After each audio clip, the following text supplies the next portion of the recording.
Hey there, awesome folks! Welcome back to our channel, where the excitement never stops. Today, we're diving deep into the electrifying world of Python language. This is our second episode in this enlightening series, and trust me, the adventure is just beginning. So kick back, buckle up, and get ready to embark on this exhilarating journey of learning like never before. Let's dive in and ignite those sparks of curiosity. Are you ready to dive into the world of Python and discover how fun and easy it can be? You're in the right place. Today, we're kicking off our Python adventure by exploring the basics of this amazing language. Why is Python so incredible? Well, let me tell you. Python is a cross-platform language. That means it's like a universal soldier, ready to run on all the major operating systems out there. Whether you're on Windows, macOS, or Linux, Python's got your back. And here's the best part. Python is often already installed on your computer. Yes, you heard that right. So, no need to worry about lengthy installations or complicated setups. So, are you excited to get started? Grab your favorite snack, get comfy, and let's embark on this Python journey together. But what if Python isn't already on your computer? No worries, we've got you covered with a simple guide to get you up and running. First, search and select Python version. Firstly, you'll need to search for the Python version you want. Choose the one that suits your needs best, whether it's the latest or a specific version you're after. Second, download and install. Once you've selected your preferred Python version, go ahead and download it.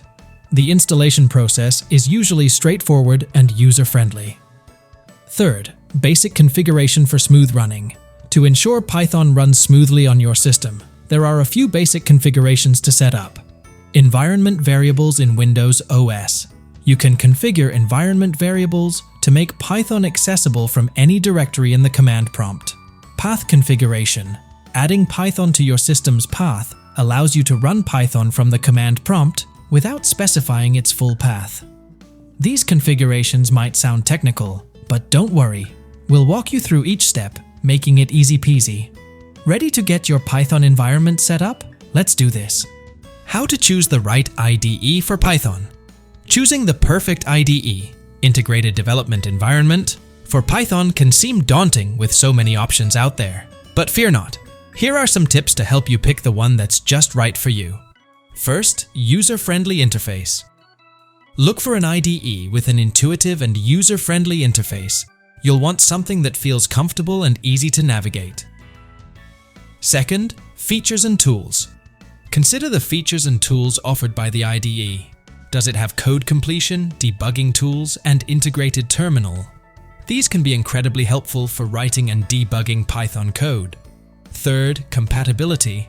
Make sure the IDE is compatible with the Python version you're using or planning to use. Fourth, community and support. Check out the community and support available for the IDE. A strong community can provide helpful resources, tutorials, and assistance when you run into issues. Fifth, cost. While many IDEs offer free versions, some might require a paid subscription for full features. Decide on your budget and choose accordingly. 6. Personal preference. At the end of the day, it's all about personal preference. Try out a few IDEs to see which one you feel most comfortable with. Remember, the best IDE for Python is the one that fits your needs and makes your coding experience enjoyable and productive. So, take your time, explore your options, and happy coding. Time to learn about Python file extensions. Python code files. Python scripts are typically saved with .py extension, so when you create a Python file, you'll see it as filename.py, converting Python code to executable. Did you know you can turn your Python script into an executable file? That's right, you can convert your PI files to .exe, making it easier to share and run your programs on other computers. Stay tuned for more. We'll be diving deeper into this topic in our upcoming tutorials, showing you step-by-step how to convert your Python scripts into executable files. Excited to learn more? Stay with us on this Python journey. What is a Python interpreter? A Python interpreter is like a translator between you and your computer. It's a special computer program that turns each line of your high-level Python code into machine code that the computer can understand. High-level versus low-level languages. To really grasp what an interpreter does, let's break down some language basics. High-level languages.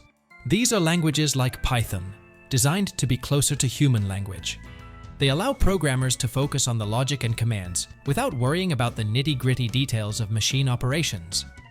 Python is a shining example of a high-level language. Low-level languages.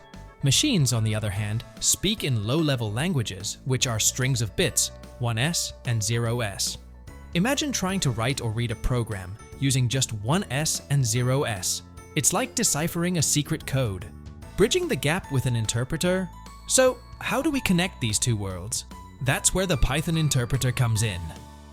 When you type a command into the Python interpreter, it reads the command you've written, evaluates or processes that command, prints out the results for you to see.